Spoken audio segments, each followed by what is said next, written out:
Welcome to Where the Rock Meets Road with Joe and Ashton. Today we'll be talking about the construction, cost, and handling characteristics between bias and radial tires. Bias ply tires are usually constructed of nylon cords and run in a diagonal pattern about 30 to 40 degrees from bead to bead.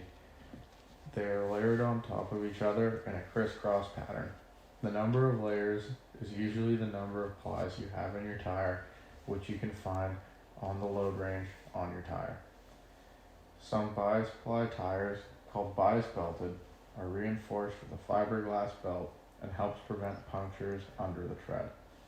Bias ply tires can usually be identified by their rounded tread profile.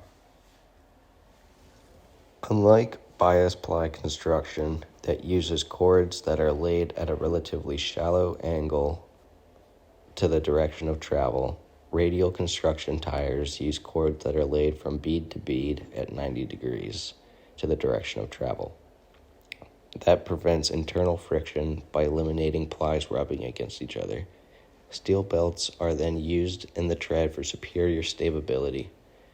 Radial tires can be identified by a flat tread and a slight sidewall budge in profile, even when correctly inflated. They are also properly identified by reading the sidewall tire. For wear and durability characteristics, it really depends what the tire is going to be doing. A bias ply tire is much more suited for off-road and uneven terrain.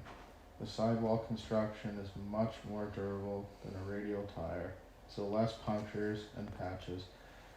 Bias belted tires will have a fiberglass belt under the tread to help prevent punctures as well. On road, a bias ply tire will wear out faster because of its higher rolling resistance and are usually noisier on the highway. You are able to retread tires that are worn out, but they are not to be used on a steering axle. Retreads are a very cost-effective way of repairing your own worn-out tire, as it's about half the price of new tires. You can retread both bias and radial tires up to 2 to 3 times. The minimum tread depth is 2 30-seconds and double that for a steering axle. A bias ply tire off-road will perform and handle very well. Stronger sidewall and a larger footprint when aired down to provide more traction in rain or snow conditions. Bias ply tires usually have a deeper tread pattern as well, which really let them grab the traction in not so great conditions. On highway, bias tires do not perform nearly as well as they do off highway. They will wear out faster and be louder on the highway. The handling won't be nearly as good as a radial tire because as one part of the tread is making contact with the road, the other part is leaving. They are more suited for low speed and straight travel. The advantages of radial construction are lower heat, lower friction, and lower rolling resistance. With lower rolling resistance, you can get better fuel economy, and with lower friction and heat, your treads will last longer. These tires are much more stable at high speeds and have less sidewall flexing while cornering. Steel belts hold the tread flat, creating a consistent contact area, while the flexible body aids in absorbing shock. Bias ply tires are no match for radial tires on the road. Radials offer superior directional stability and vehicle control.